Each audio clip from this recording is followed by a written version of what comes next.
Sabe por que o fone de ouvido se estilhaçou quando caiu no chão? Que eu tô trabalhando. Porque era um fone de ouvido.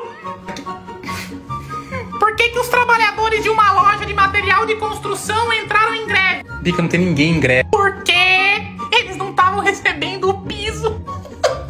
Sabe por que você não fica bronzeado dentro de casa? É óbvio.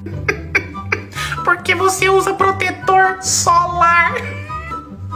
Qual o número? Olha minha língua. Qual o número mais gostoso que existe? É o 12 de leite. Qual a raça de cachorro que toma conta do estacionamento? Não tô aguentando essa língua. É o Rottweiler. O que o cara falou quando chegou na Disney? Uau, Disney.